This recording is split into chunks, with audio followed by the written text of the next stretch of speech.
De la République démocratique du Congo, Joseph Kabila, oui, vous le savez, lui qui est accusé d'être derrière ce qui se passe dans l'Est de la République démocratique du Congo. Son procès avait commencé hier à la haute cour militaire de la Gombe.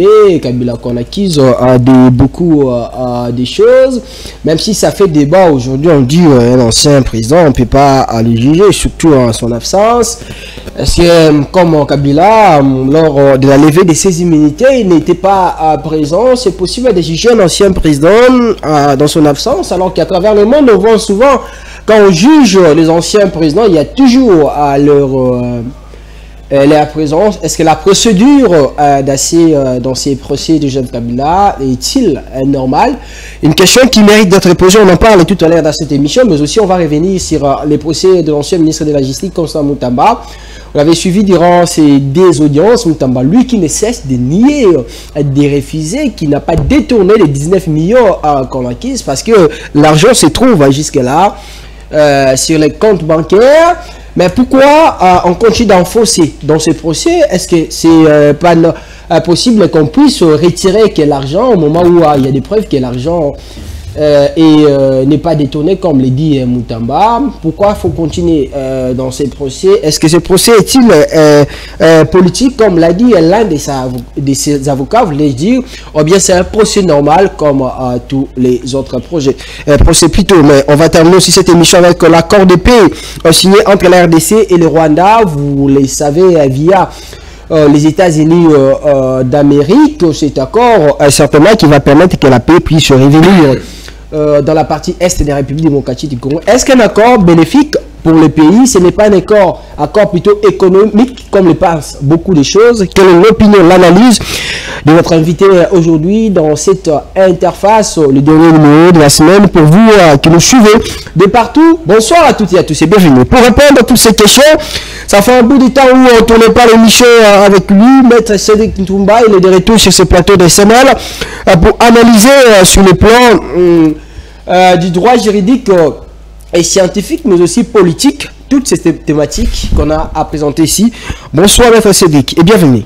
Bonsoir Monsieur Daniel Roland, merci beaucoup de l'invitation. Et je suis de retour, comme vous l'avez dit, multiples occupations parfois permettent à ce que nous soyons à Califourchon. Donc la profession avait besoin de nous. Merci. Alors, avec plaisir, on vous retrouve Maître Cédric Ntumba. Au rythme de cette émission, on commence d'abord par les procès Mutamba, deuxième audience, et le prochain audience est renvoyé, je pense, à la fin de ce mois, à DJE. Vous avez suivi l'ancien ministre de la Justice qui ne cesse d'affirmer ou d'infirmer qu'il n'a pas détourné l'argent est logé sur un compte qu'il a présenté, les 19 millions, durant ces deux audiences. Quelle analyse pouvez-vous faire de la procédure pénale du jugement de l'ancien ministre Constant Mutamba? Bon, en fait, j'ai la nette impression que le procès Mutamba prend une coloration d'un règlement de comptes, prend une coloration d'un complot. Pourquoi? Parce que Mutamba a laissé croire que le procureur a montré absolument son inefficacité ou sa non-efficacité, la vigueur de son action sur le détournement avait fortement baissé de sa dose de sévérité lorsque, dans le contrôle qu'il y avait, il a été constaté que 17 millions de dollars ont été portés disparus, qui étaient bien entendu gérés par Frivao. Et en même temps, Mutamba voudrait nous dire par là que si en réalité l'on voudrait bien que les détourneurs puissent répondre de faits de détournement, on aurait remonté cela à la recherche, on aurait remonté cela à des enquêtes scrupuleuses, profondes, portant sur les 17 millions de dollars qui se sont volatilisés. et dont on ne sait jusqu'alors qui est à la base ou à la base de ces détournements. Je ne voudrais pas dire à l'occasion, bien entendu, de cette rencontre ou de cet échange que j'ai l'impression que Moutamba avait les risques de toucher, avait essayé de toucher une somme réputée être une prime faisant partie des incontrôlés de la primature. Quand je dis des incontrôlés de la primature, c'est comme des invisibles qu'on entend parler au Parlement. Vous voyez, quand on entend parler des invisibles, on dit qu'écoutez, ce sont des sommes d'argent, parfois qui ne sont pas tracées, qui ne rentrent pas dans le budget, mais qui sont effectivement sortent effectivement de la caisse de l'État. Et lorsqu'ils sortent, le député en bénéficie, mais seulement le pays, les lignes budgétaires ne reconnaissent pas cela. Et ça me pousse à croire, au regard de la vigueur avec laquelle l'action contre Moutamba est menée, au regard aussi de la rigueur avec laquelle le procureur a mené cette action, de la précipitation aussi de cette action, ça me pousse à croire effectivement qu'il y a bien évidemment complot et ça le risque, c'est-à-dire ça sent une certaine dose des pianteurs, des incontrôlés de la primature. Je n'appelle pas des invisibles de la primature. C'est-à-dire si la somme les 39 millions, les 19 millions faisait partie des incontrôlés de la primature, il serait mieux de nous le dire. Parce que à la ligne où vont les choses, le ministère public, lorsqu'il a fait son réquisitoire, alors que le prévenu Moutamba n'était pas encore présenté, on a tous entendu sur quoi repose le fait qu'il reproche à Moutamba. Et je m'en vais d'ailleurs dire que le procureur a estimé que Moutamba ne pouvait pas prétendre que l'approbation était obtenue du fait du silence de la première ministre à partir du moment où il avait essayé de brûler le pavé sur les procédures à respecter quant au marché public. Et le procureur, l'interprétation qu'il a faite, cette pareille interprétation, ça les concerne personnellement. Ça ne lie pas la cour. Et puis il faut savoir que vous pouvez être procureur, certes, mais vous, procureur, le magistrat et les avocats, comme je l'ai toujours dit, sont des personnes absolument congénères. Quand je dis congénères, ils descendent tous de la même mère nourricière qui est la faculté de droit. Donc, les lunettes juridiques avec lesquelles ils essayent d'observer le fait réputé criminel sont les mêmes lunettes juridiques peut-être que le criminologue et les criminalistes, voire aussi les pénalistes en soi, peuvent avoir aussi une autre observation des choses. Donc, vous comprenez, monsieur Daniel Roland, que le fait de brûler le pavé dans le règle de marché public ne constitue pas en soi un détournement.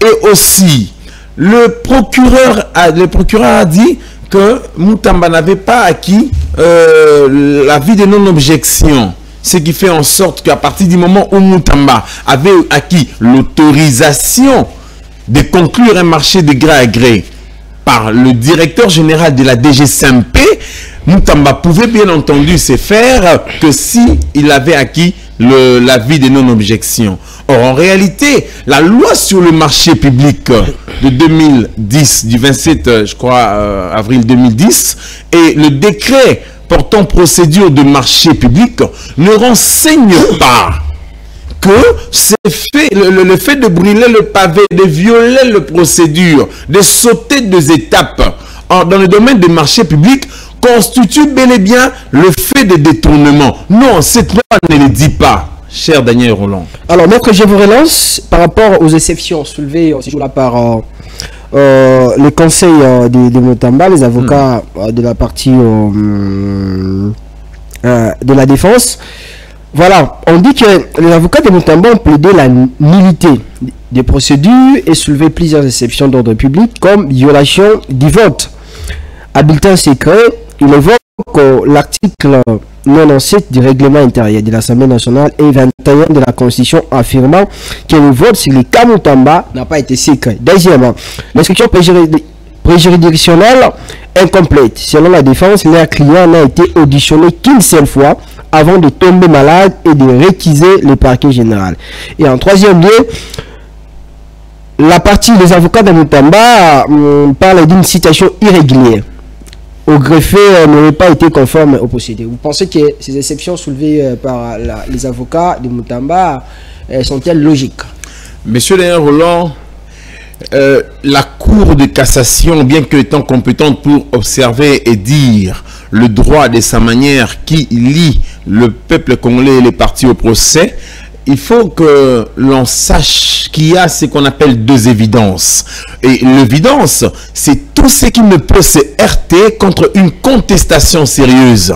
Dès lors que la loi requiert à ce que le vote soit secret pour que l'on émette un avis de poursuite ou une autorisation de poursuite, je crois à suffisance de conviction que la Cour n'a pas à transformer l'eau en vin pour dire que cette exception ne tient pas la route. Non. Les exceptions soulevées par les avocats de Moutamba sont des exceptions absolument, je ne dis pas vraisemblables, mais des exceptions absolument évidentes. Et monsieur Roland, il y a un autre élément, c'est que les avocats ont soulevé une autre exception. À partir du moment où dans le dossier, il gît une citation, je crois bien, ou un exploit, qui a été signifié par la requête du greffier principal. Et que la loi, l'article 54 du Code de procédure pénale, recommande que le privilégié de juridiction puisse être poursuivi moyennant, qu'on puisse être poursuivi sur base à la requête du ministère public. Mais quoi de plus naturel pour la Cour de constater qu'il y a une irrégularité manifeste? Parce que la loi est écrite en français, c'est-à-dire les français, la langue véhiculaire du droit. Le juge comprend ça au même titre que tout autre. Mais vous voyez, plutôt que de renvoyer même les élections au fond, le juge a évité la paresse qu'on lui a reprochée par maître Ekombe Mpeshi, qui a dit que non, le fait de renvoyer les exceptions au fond serait de la paresse.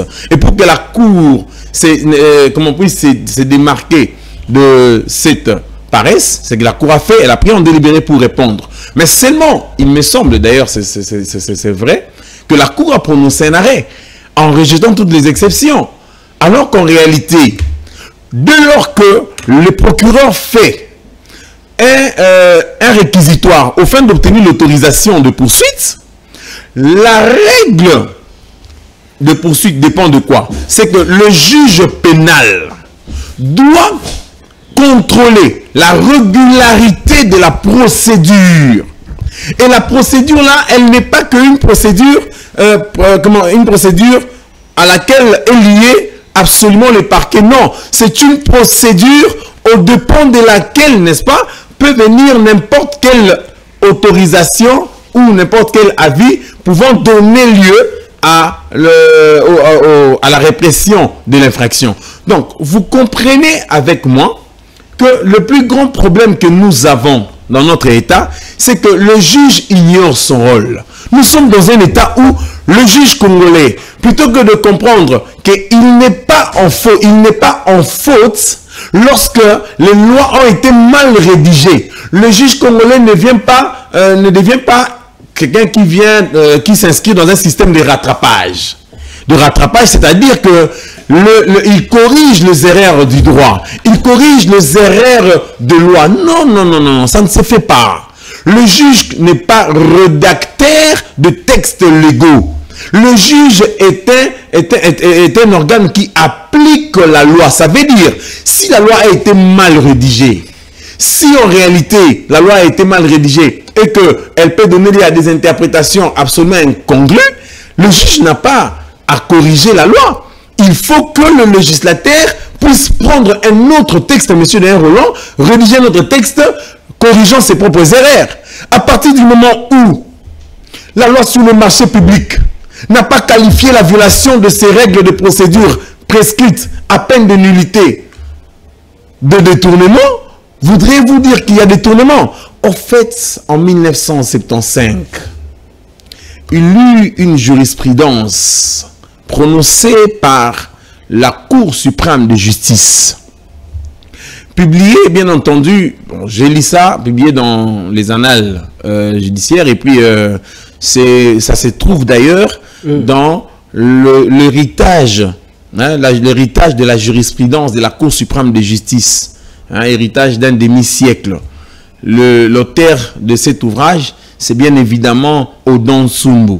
Son œuvre constitue un pilier sur la référence de jurisprudence. Ce monsieur nous donne une jurisprudence qui dit que la violation des instructions aux fins de sortie de fonds publics constitue en réalité les actes qui commencent l'exécution du détournement. Cette jurisprudence, elle est publiée là. Mais, monsieur Daniel Rolland, les infractions ne sont pas en réalité prévues par... Elles ne sont pas... Les actes, les comportements criminels ne sont pas érigés en infraction par le juge. Et si il y a eu déni de légiférer, le déni de justice ne peut qu'être la conséquence logique. C'est-à-dire, si, par nonchalance, par méconnaissance de règles de droit, le législateur n'a pas rédigé, n'a pas pris en compte un comportement quelconque, n'a pas considéré la violation de prescriptions formelles dans tel ou tel autre secteur comme étant des actes formant commencement d'un détournement, vous ne pouvez pas ériger ces violations de détournement parce qu'il est des principes là où la loi veut, elle le dit. Là où la loi a voulu, elle l'a dit. Mais non. Vous dites que le législateur a voulu que dans le dossier ou dans les affaires auxquelles sont impliqués le privilégié de juridiction, que la Cour soit saisie de suite de la requête du ministère public. Comment comprendre que sur ces entrefaites, la Cour se déclare saisie sur base de la requête du greffier principal, hein, en chef, du greffier en chef de la Cour de cassation? C'est un problème, parce que vous et moi, n'ayant pas fait le droit, vous personnellement, vous comprenez que ici, vous poserez la question dans les cas d'espèce, quel est l'acte qui saisit la Cour? C'est quel acte? C'est l'acte du greffier. Que dit la loi? La loi dit c'est l'acte du ministère public. C'est vrai que le réquisitoire a donné lieu à l'autorisation de poursuite, mais c'est à la suite de la requête du ministère public que la Cour devait être saisie. Ça c'est de 1. De 2, lorsque il est établi que le vote n'a pas été secret, lorsqu'il est établi que l'Assemblée nationale avait l'air d'inscrire les choses à un registre allant très vite, à une précipitation telle un éclair, la Cour de cassation constitue aussi les derniers remparts pour protéger le citoyen, les droits fondamentaux des citoyens contre l'arbitraire des parlementaires. C'est-à-dire que lorsque les parlementaires ont besoin de voir quelqu'un être condamné, parce qu'il est parfois en inimitié contre le président du Parlement, et qu'il s'en est fait de trop, et qu'en même temps, lui-même, Moutamba dit que c'est un combat, une lutte qu'il a mené, et qu'il est venu pour la réforme, mais on veut autre chose. Que dire?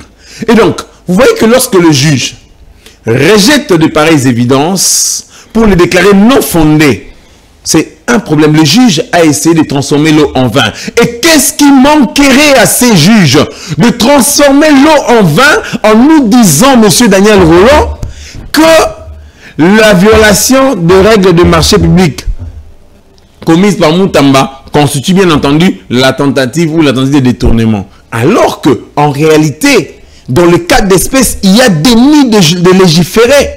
Lorsque le juge n'annule pas ce qui a été appelé à être annulé, il commet une faute.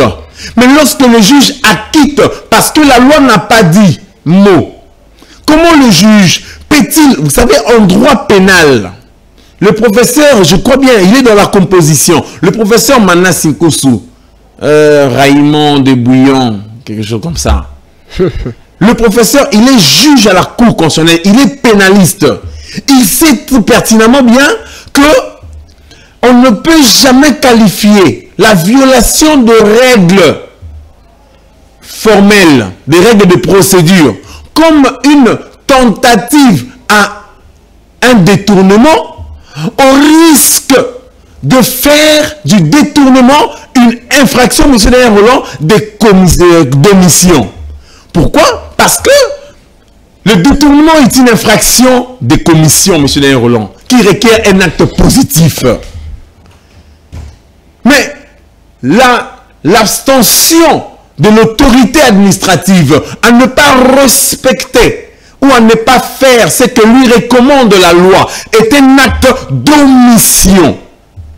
Donc, si on considère que la violation de ces règles de forme par Moutamba, le fait de ne pas obtenir, comme le procureur l'a dit, l'avis de non-objection, le fait, constitue le détournement, c'est-à-dire on risque de faire du détournement une infraction de mission, alors qu'il n'en est pas le cas. Monsieur Daniel Roland, on aura le risque de condamner, je le dis tout haut, pour votre gouverne et pour la gouverne même du professeur qui m'écoute, le professeur Manassi Koussou, Raymond de Bouillon, qui sait pertinemment bien que si on condamne quelqu'un parce qu'il a essayé de violer les règles, les recommandations prévues par la loi, c'est-à-dire la loi dit, dans pareil cas, il faut prendre l'avis de non-objection, il faut prendre l'approbation, il faut prendre l'autorisation. Il ne les a pas pris. C'est-à-dire, il y a un avis dedans, il ne les a pas pris. Est-ce que M. Daniel Roland, c'est là qu'on se le détournement, si vous condamnez Moutamba sur le détournement, vous commettez, excusez-moi, un crime odieux. Vous commettez en réalité une erreur grossière du droit équivalente au dol. Pourquoi, M. Daniel Roland, je finis? Parce que l'on risquerait de cette décision de condamner aussi pour meurtre, pour assassinat, pour homicide involontaire, ce qui sont des infractions de commission.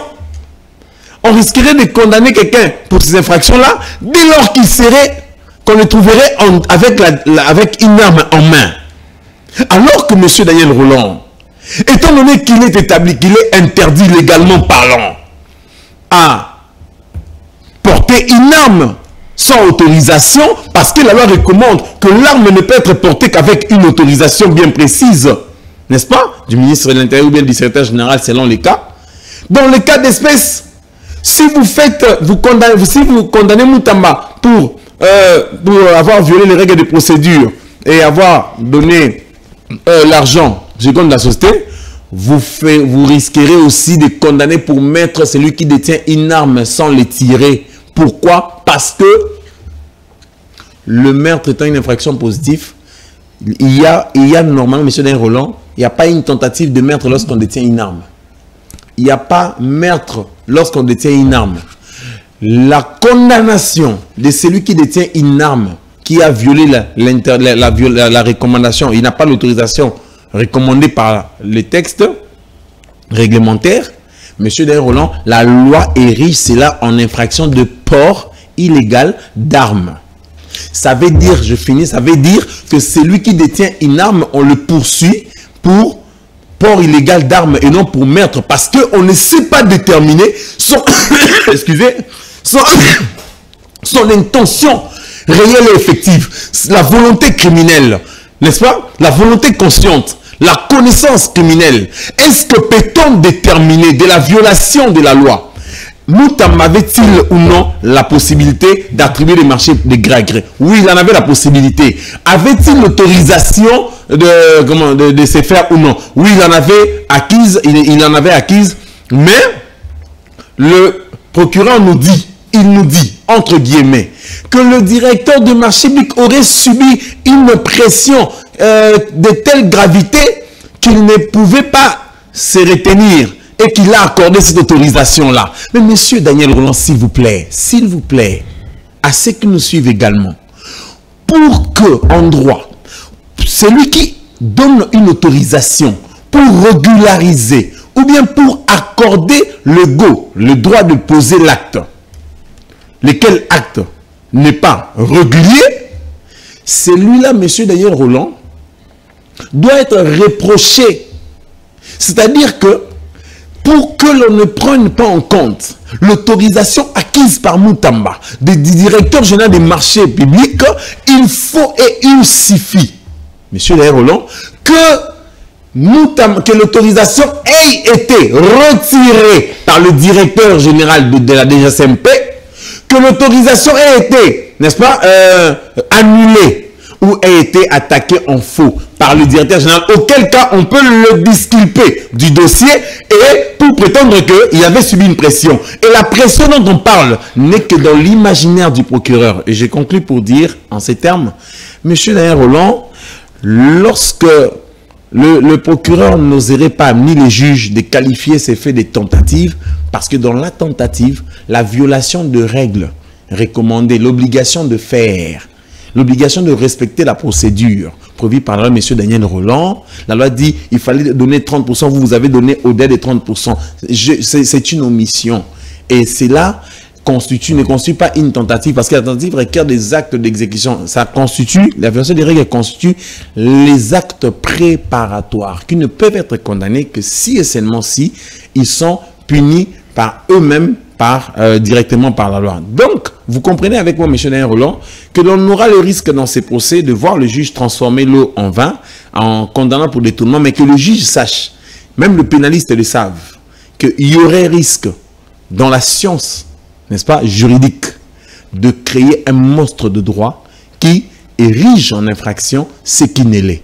Il y a un principe en droit, nullum crimen nulla poena sine lege. Ok? Pas de peine, pas de crime sans loi. Et donc, c'est comme Moutamba dit qu'il y a l'argent dans le compte. Si vous voulez prendre, prenez. Les 17 millions que Moutamba a trouvé, a trouvé être détourné, parti sans revenir, sont partis où le procureur n'a pas pu montrer cette efficacité. Donc, je finis pour dire que les exceptions de Moutamba sont évidentes. La Cour a commencé par transformer l'eau en vin en rejetant ces exceptions-là, en les déclarant non fondées. Et puis, on va voir quelle serait la suite ou l'issue de ces dossiers. Et pour clore, j'estime pour ma part que la Cour doit au moins rétablir les choses dans leur contexte.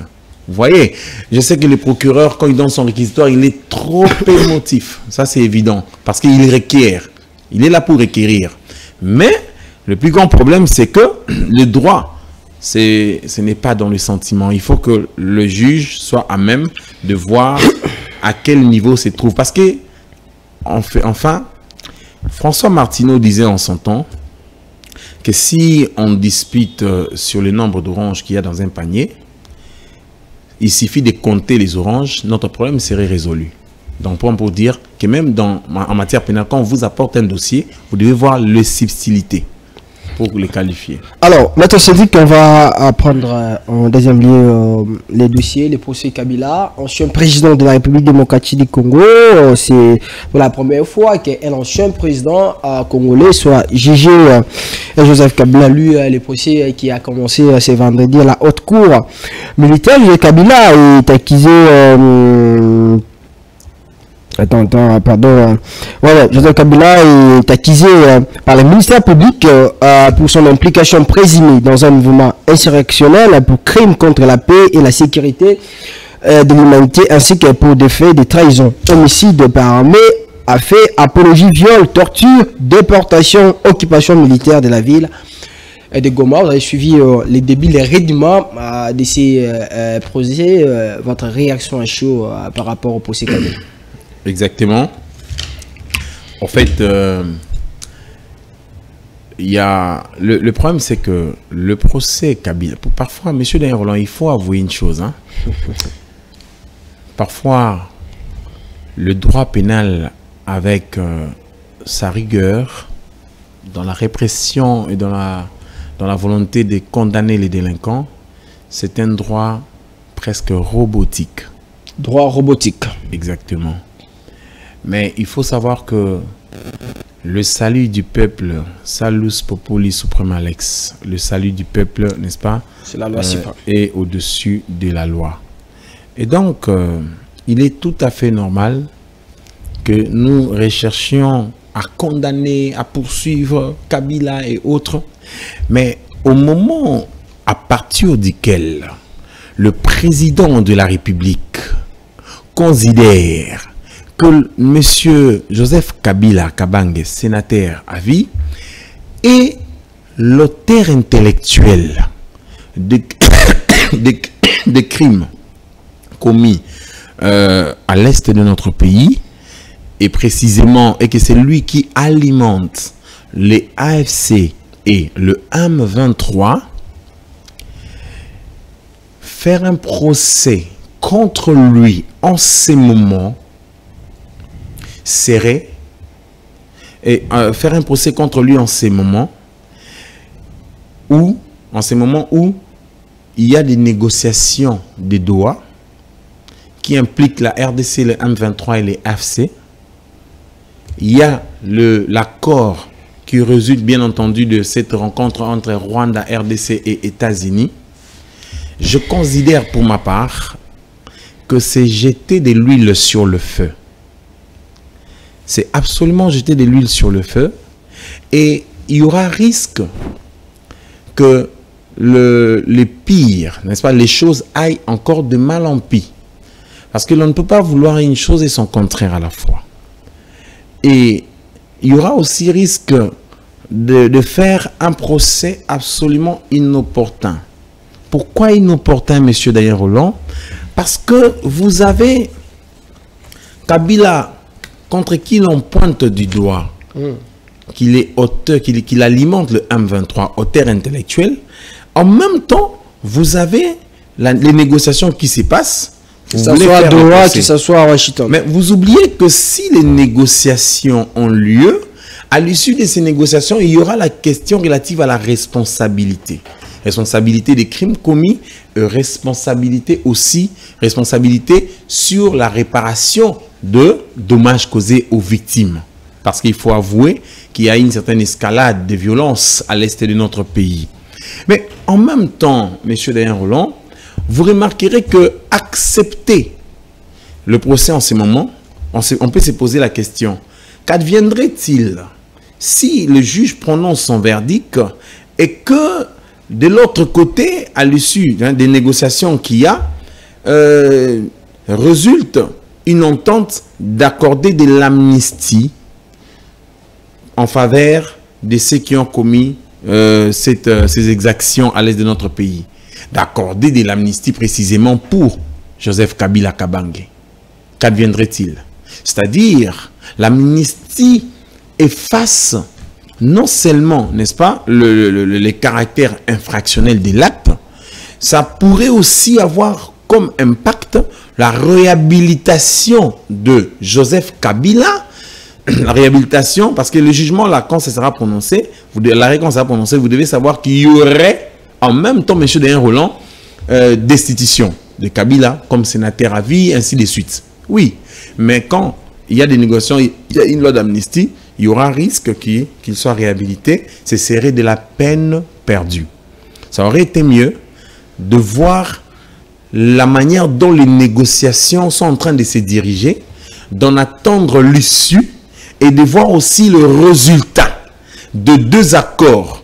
Résultat, l'accord RDC-Rwanda et l'accord RDC-M23FC. Et puis, on regarde le résultat sur terrain. C'est à ce moment-là, si on réalise que la paix tant recherchée a été absolument acquise et que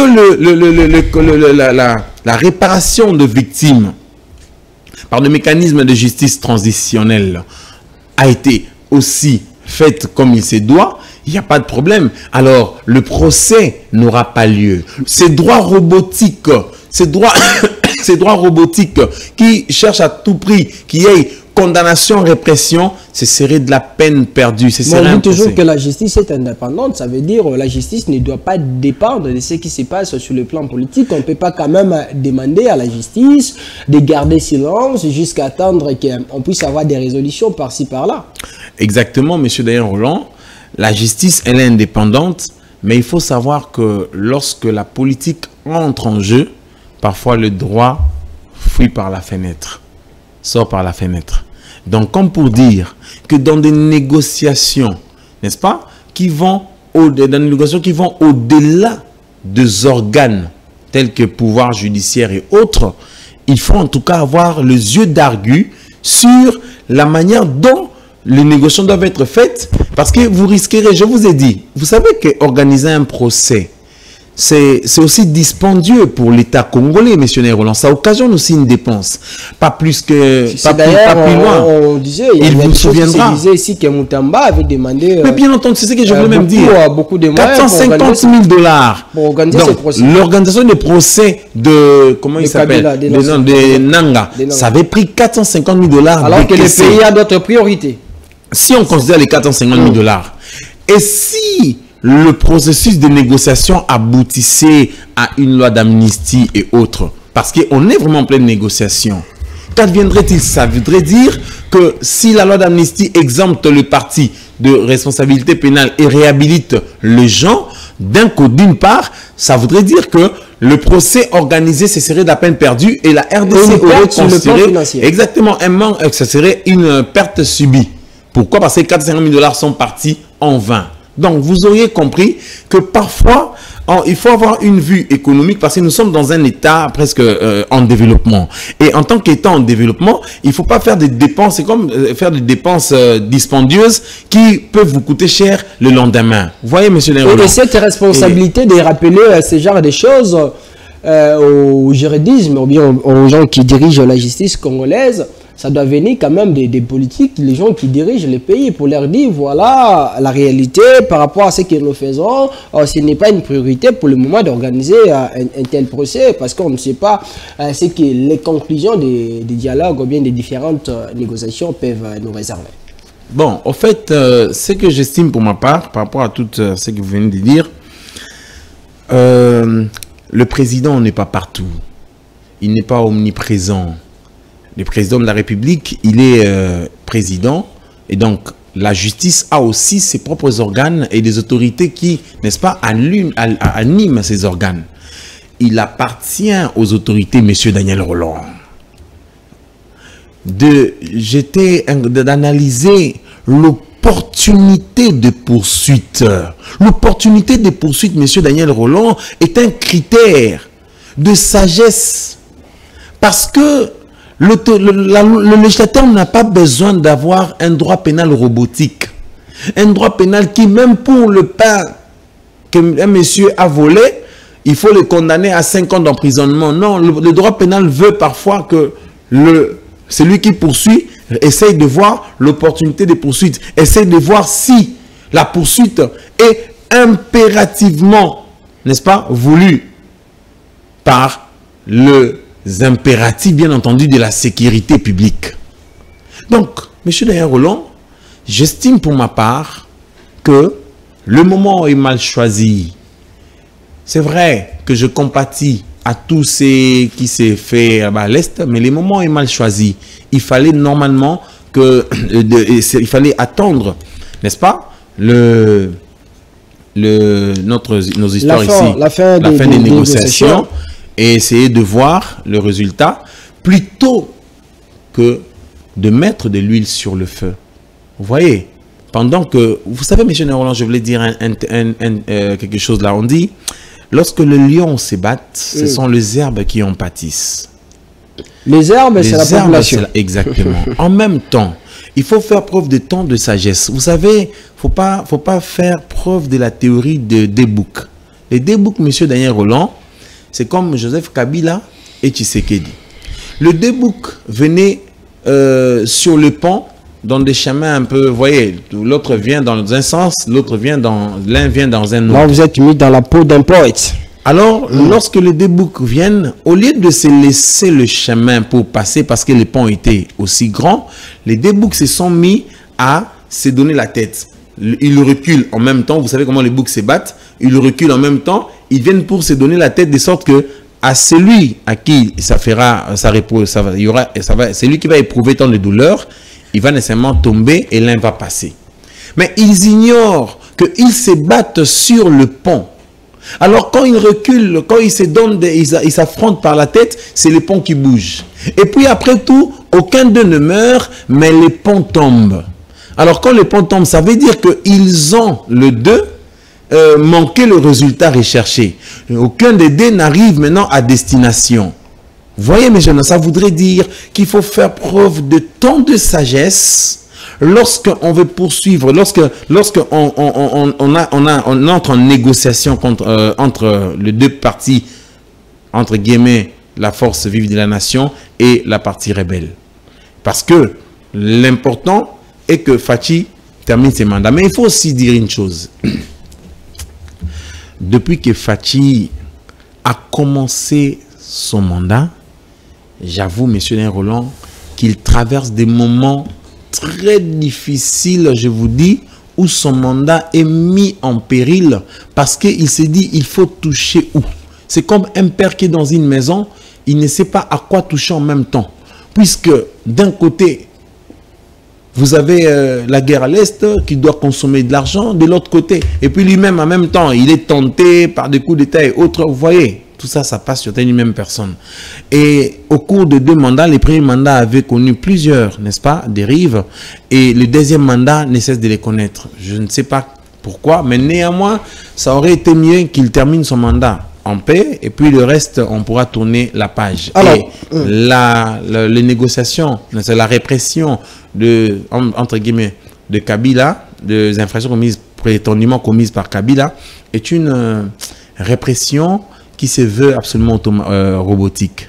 Ça devrait normalement venir avec tant de sagesse, en attendant bien entendu l'implication des autorités politiques. Alors, puisqu'on parle de Joseph Kabila, ça nous amène directement à la négociation. Bien, négociation entre la RDC et le Rwanda, à l'accord de paix signé récemment à Washington sous l'égide des États-Unis d'Amérique. Mais avant d'avoir votre opinion, votre analyse, bien votre avis concernant cet accord, si c'est bénéfique ou maléfique pour la République démocratique du Congo, l'ouverture du procès Kabila, aujourd'hui on dit, il y avait un débat ici, on disait que Kabila n'était pas congolais, c'est un Rwandais. Vous avez suivi même Jean-Pierre Bemba qui a affirmé sur les ondes de la radio Top Congo. Mais d'autres personnes pensent le fait que pour la haute cour militaire, de confirmer l'identité de Joseph Kabila comme Congolais, fils de Mouzé Laurent Désiré Kabila et de Mama Sifa, donnant même le lieu qu'il était né, son lieu de naissance. On parle certainement d'itinéraire juridique de la part de la haute cour militaire. Vous êtes de même avis? D'abord, j'avoue une chose, que la procédure a été menée contre Kabila à titre personnel et qu'elle n'est pas accompagnée des autres personnes, et le procureur n'a pas en réalité des actes matériels posés par Kabila. C'est justement peut-être parce qu'il est considéré comme étant un auteur intellectuel. Vous voyez, c'est lui qui vient comme un instigateur, ne pose pas un acte, mais lui ne fait qu'inciter les autres. C'est normal en droit qu'on puisse condamner quelqu'un parce que c'est un auteur intellectuel.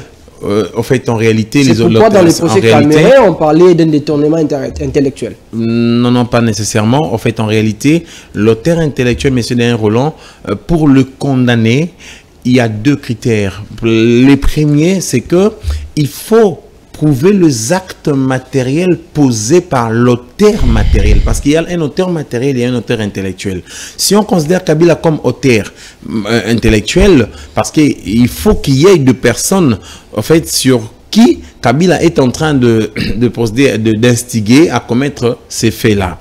Et en même temps, pour que l'auteur intellectuel soit poursuivi dans les cas d'espèce d'ailleurs, pour Kabila, il est poursuivi seul pour de faits commis par le groupe armé à l'Est, justement parce qu'il y eut déjà un procès qui fut ouvert par le ministre, bien entendu, Moutamba, qu'on est en train de poursuivre aujourd'hui pour détournement à la Cour de cassation. Et ces procès, c'est un procès duquel résulte, bien entendu, le prononcé d'une décision contre le Nanga et autres. Donc vous comprenez que si on considère que le Nanga sont des auteurs matériels et qu'ils ont été déjà, ils ont fait l'objet de condamnations, n'est-ce pas, par un procès par la haute cour militaire ou la cour militaire, c'est tout à fait normal que Kabila soit poursuivi à titre individuel. Mais sur la question relative à la nationalité, monsieur Daniel Rolland, mais si la cour doit dire que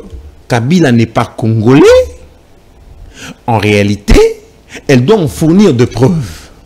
Or, comme vous le savez bien, que depuis la nuit des temps, depuis 2001 jusqu'à nos jours, tous ceux qui râlent sur l'absence de la nationalité congolaise de Kabila, ce qui nous incruste parfois dans une crise identitaire, où on ne sait pas l'identifier, il est ou d'où, ainsi de suite, ils n'en ont jamais fourni des critères objectifs pouvant permettre à ce que l'on tire des conclusions sérieuses que Kabila n'est pas congolais.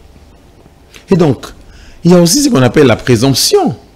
De par tous les éléments que nous avons, le fait qu'il nous ait dirigé comme président de la République, le fait aussi qu'on l'ait considéré comme tel, on ne saurait pas répugner, n'est-ce pas, ou dégoûter la nationalité congolaise qui enveloppe ou revêt sa personne. Donc j'estime d'ailleurs que la Cour l'ayant dit ainsi, ça conforte la thèse de ceux qui estiment que Kabila est congolais. Je crois, voilà. Donc douter de sa nationalité pour le moment, ce n'est plus d'actualité, ça devient un non-événement. On va parler de cet accord RDC-Rwanda. Au moment où, au début, le président Tshisekedi a toujours refusé ça, de négocier avec, que ce soit le Rwanda, Paul Kagame, ou encore les rebelles, AFC 1-23. Aujourd'hui, on arrive à cet accord de principe signé à Washington. À un moment aussi, cet accord du 25 avril, le 31 octobre 2024 à Luanda. Mais un accord qui fait couler beaucoup d'encre et de salive parce que certains pensent que ce n'est qu'un accord économique au bénéfice du Rwanda ou des États-Unis ou encore du Qatar, que la RDC ne va pas beaucoup en bénéficier en termes de la paix, même si le président Tshisekedi, lui, il cesse d'insister, c'est une paix durable. Mais en voyant cette catégorie de personnes que nous sommes en train de négocier avec, ce pays dirigé par Paul Kagame, et Kagame plutôt, qui se comporte comme Hitler à l'époque, peut-on aujourd'hui affirmer que cet accord RDC-Rwanda est une garantie pour que la paix puisse régner totalement et globalement, une paix durable dans notre pays, M. Sédik Toumba. Merci beaucoup, M. Daniel Rolland. J'ai l'accord entre mes mains. Et j'aimerais juste voir peut-être une chose. Une de ces choses retient donc mon esprit. D'abord, je n'ai pas vu là où, en fait, peut-être que je ne vois pas bien. On parle de délai, l'opération se déroule en plusieurs phases, tout ça. Bon, je crois que l'entrée en vigueur du protocole de cet accord devrait être prévu. Certes, il y a plusieurs délais. Conclure la neutralisation de FDLR et la levée des mesures défensives. Durée des activités. Bon, j'ai l'accord entre mes mains. Une seule chose retient mon attention, c'est que l'accord dit ceci. Le premier point, respect de l'intégrité territoriale de la République démocratique du Congo. 2 points, désengagement de forces levées de mesures défensives du Rwanda. Soyons sérieux. On dit désengagement de forces levées de mesures défensives du Rwanda. Le parti convient de mettre en œuvre les plans harmonisés de neutralisation de FDLR et des désengagements de forces levées de mesures défensives du Rwanda du 31 octobre 2024 tel que prévu dans cet accord. Le respect de l'intégrité territoriale de la République du Congo, neutralisation de FDLR. Il est dit le parti convient de mettre en œuvre les plans harmonisés de neutralisation de FDLR et de désengagement de forces levées des mesures défensives du Rwanda. Monsieur Daniel Roland,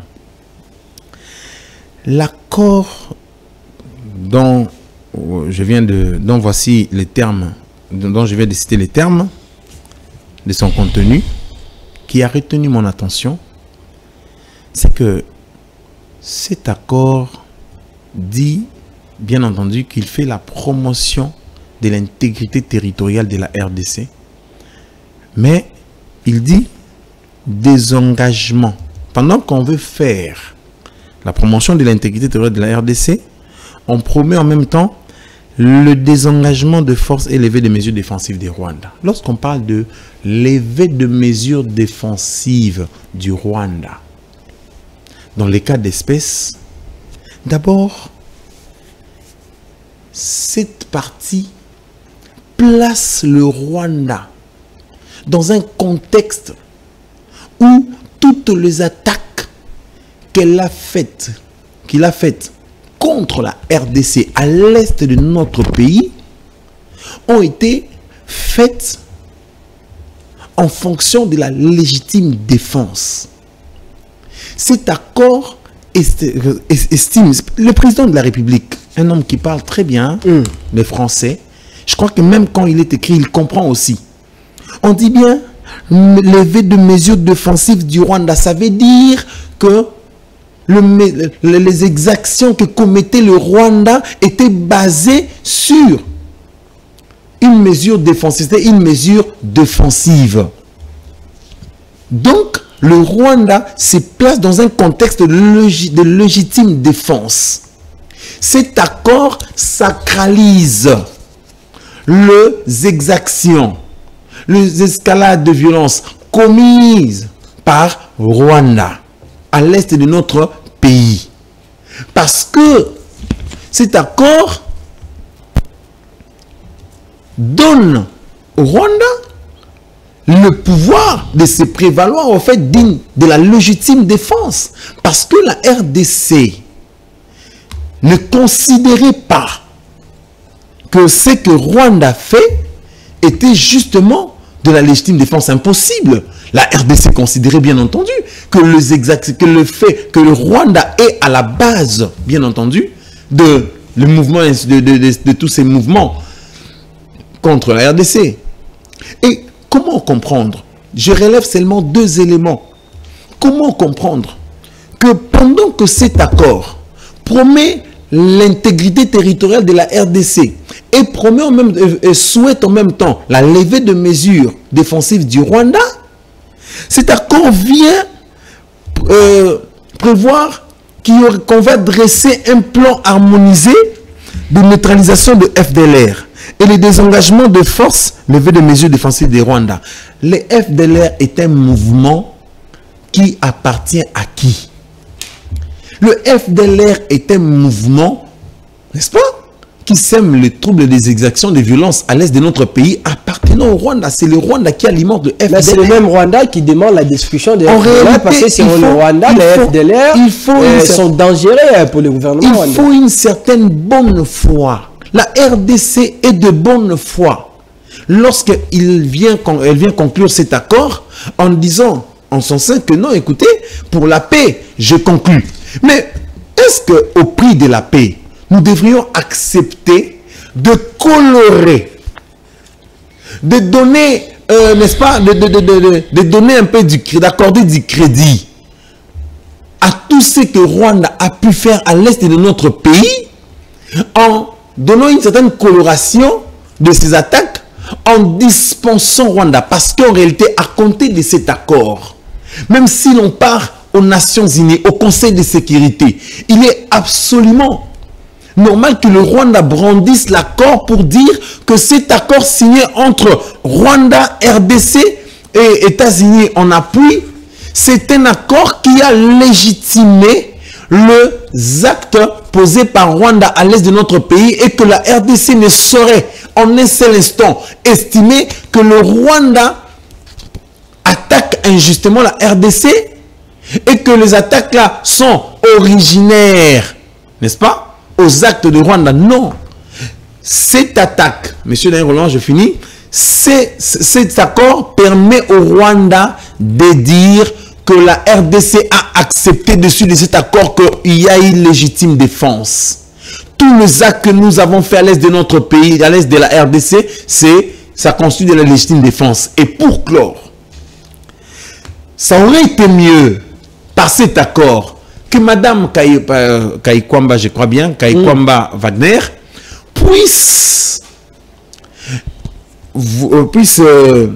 insérer dans l'accord, parce qu'il était partie prenante, le fait que le Rwanda prenne un engagement sérieux du retrait de FDLR.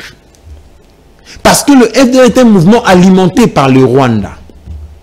Et un autre élément, lorsqu'on estime que, toutes les fois où on estime que le retrait du Rwanda est conditionné par l'obligation, le retrait du Rwanda est conditionné le retrait des la neutralisation des exactement. Donc, la neutralisation passe par qui? Par nous, la RDC. On devrait aussi exiger au Rwanda, à son tour, Maître Sédic, de commencer par neutraliser le M23. Ce n'est pas ce qu'on a repris dans cet accord. Exactement. C'est pourquoi beaucoup de personnes pensent que la RDC est en train de négocier dans une position de faiblesse.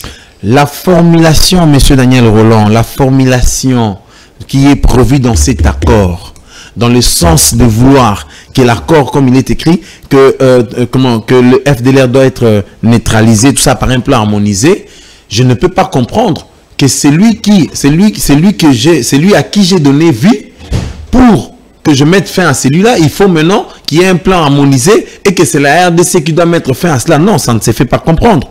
La formulation de ce premier point laisse transparaître vraisemblablement à l'idée que le Rwanda, les revendications sécuritaires du Rwanda sont absolument légitimes et sont basées sur une certaine légitime défense. Donc son intervention militaire au Congo, c'est vraiment une intervention qui est justifiée par une légitime défense. Et en d'autres termes, ça voudrait dire que les hostilités qui sévissent, qui massacrent de vies humaines et occasionnent même une escalade de violence, comme je l'avais dit tantôt, c'est vraiment justifié par la légitime défense. Et d'ailleurs, M. Daniel Roland, lorsqu'on nous demande de pouvoir mettre fin à la guerre, mettre fin au FDLR et autres, comment on peut ignorer, s'il vous plaît, que Goma et Bukavu, n'est-ce pas, ne sont pas sous l'emprise de la RDC actuellement. Et dès lors que Rwanda Rwanda qui alimente le FDLR, et que c'est d'après nous, Rwanda est à la base même de tous ces troubles et de toutes ces violences commises par M23 AFC depuis la nuit des temps pour le M23. Donc, il était question de prendre l'engagement du retrait et non l'engagement, M. Daniel Roland, de vouloir assez que Rwanda puisse à tout prix négocier avec la RDC pour se retirer. En même temps, on reconnaît dans l'accord que les attaques de Rwanda n'est conçues que de mesures défensives. Non, ça ne se fait pas ainsi. Ça ne devrait pas non plus se faire ainsi. Et la Charte des Nations Unies ne reconnaît pas le droit de la légitime défense qu'à un État qui fait l'objet d'une agression armée et non d'une simple menace. Et aussi, M. Daniel Roland, la légitime défense dont parle le Rwanda, on dit bien le mesure de légitime défense, l'accord dit levé de mesures défensives du Rwanda. Ça veut dire qu'il y avait des mesures défensives que le Rwanda avait prises avant. Ces mesures de défense ne constituent que une légitime défense préventive. Or, la Charte des Nations Unies, voire même la jurisprudence internationale, ainsi même que la pratique internationale, ne reconnaît pas la légitime défense préventive.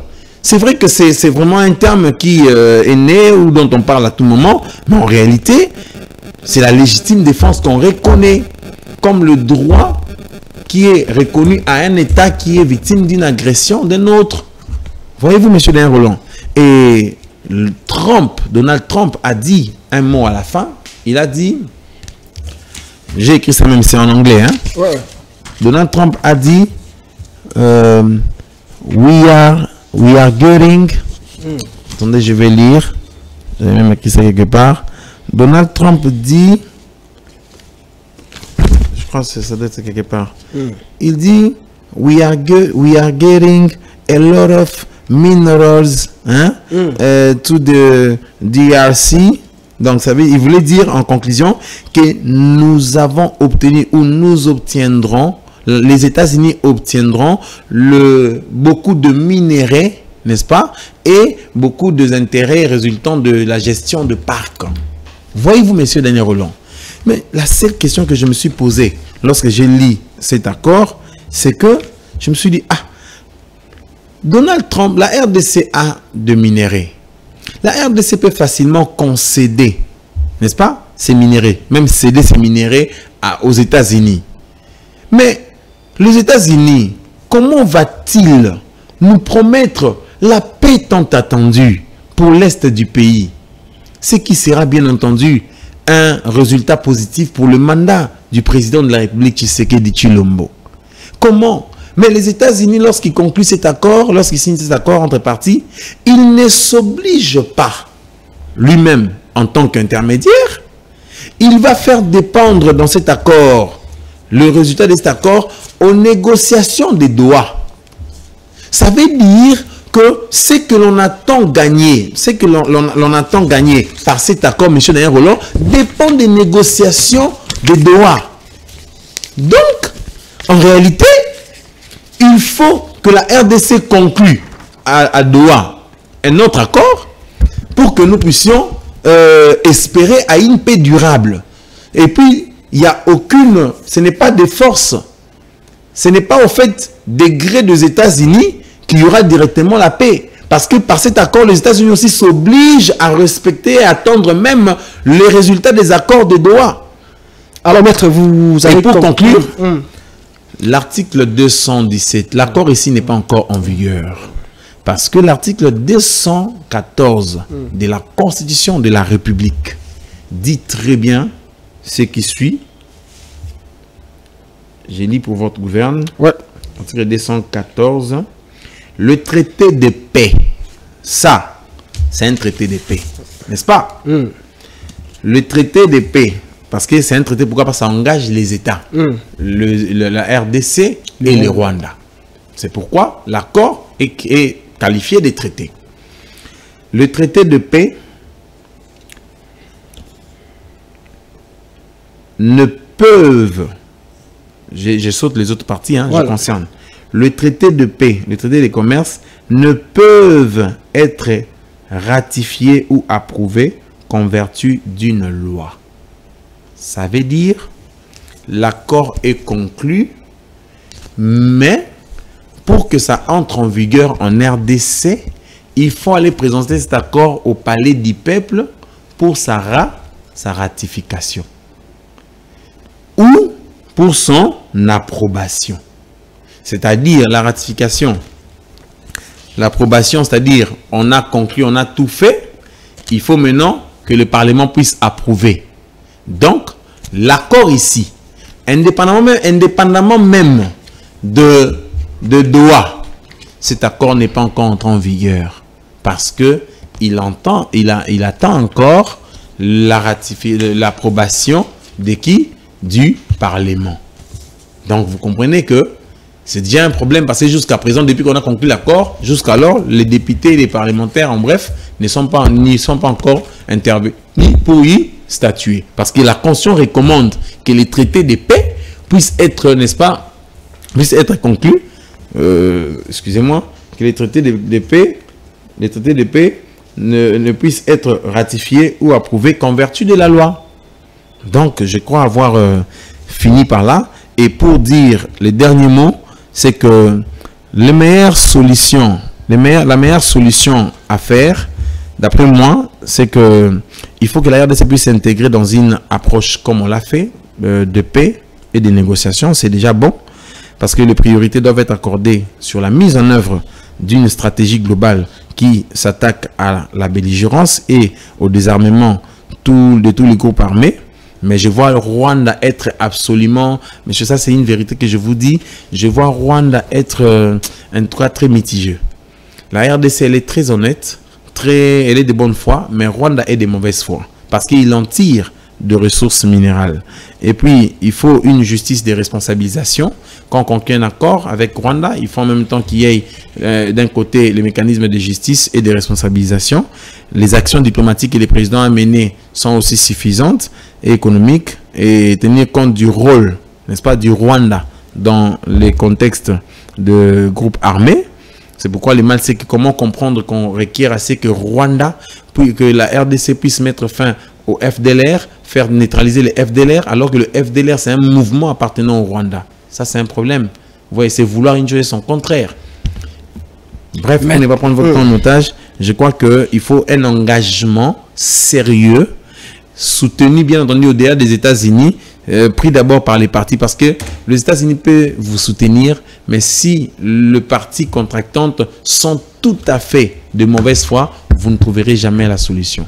Vous ne trouverez jamais la solution. On va voir ce qui sera la suite de ces négociations, de cet accord entre la RDC et le Rwanda, mais aussi entre les gouvernements congolais et les rebelles dans 23 à mélanger avec l'alliance du fleuve de Kona et Nanga. Maître Cédric, c'est un plaisir pour nous, une fois encore, de partager ces plateaux avec vous. Merci d'avoir accepté notre invitation et avoir répondu à toutes nos questions.